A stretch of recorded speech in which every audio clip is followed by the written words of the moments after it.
Megan, can we please talk? No. Megan, wait! Kung ano man pag-uusapan natin, I saw it on the live stream, okay? So no need. Megan!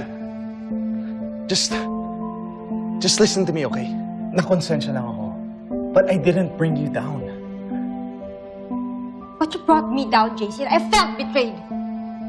You agreed to help me. Hindi kita pinilit. But now it's clear to me na Team Jenny ka. Megan! Just go away! Go Megan! away! Megan! Ginawa ko lang yun para hindi makansa si Jenny. Look, mabait din naman siya. Gusto pa niya akong tulungan noon kahit na wala siyang malay na plan lang natin yun. I don't want to hear anything from you, JC. To me, you're just a walking red flag. I refuse to trust you anymore. Ayaw mo na ako. Cancel na rin ako sa'yo. Yes. Kasi pinatunayan mo rin, nakatulad ka lang ng iba. You didn't choose me. And it hurts me more. Dahil akala ko, nahanap ko na yung tao, ako ang number one. You're not my person. So leave.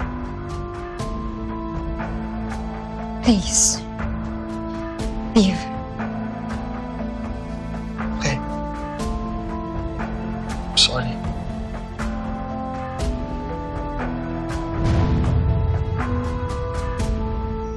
Papsi, pati ba naman ho kayo pagpupuyatan nyo yan? Okay na to. Patapos ko na to eh.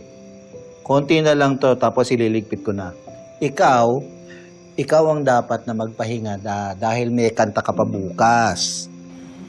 Tulungan ko na po kayo, tsaka para makapagpahinga na rin ho kayo ni nanay.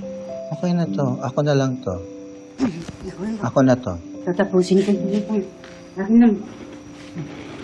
Uy, teka lang. Ako na magtatapos.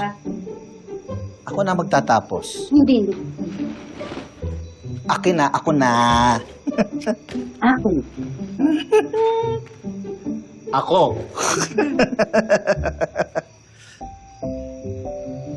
Kaya po kayo ditong dalawa. Relax po kayo.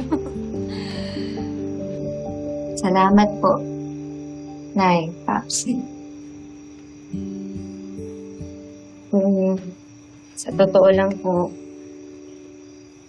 natakot po talaga ako.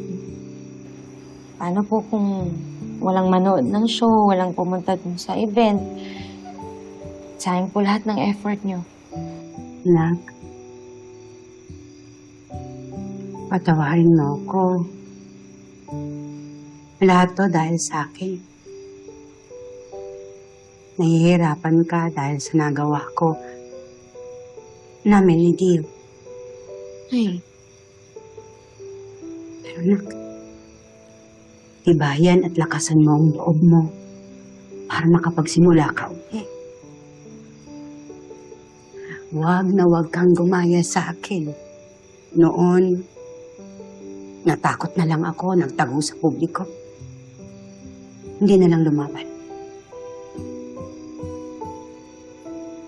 Ang gawin mo lang, akyatin mo lang ng akyatin yung pangarap mo. Kahit na gaano pa kataas yan. At kung madulas ka man at mahulog, huwag kang mag-alala. Nandito kami ni Nanay para saluhin ka.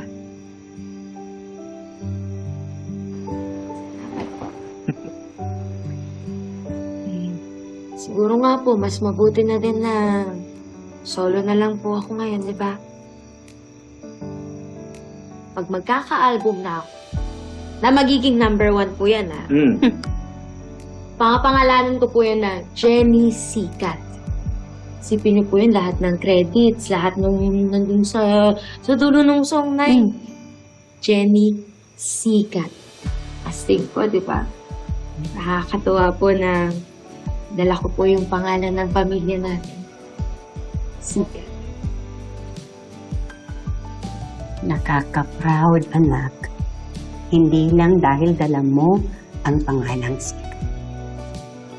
kundi dahil hanggang ngayon dala-dala mo pa rin ang pangarap natin at hindi na tayo sumusuko.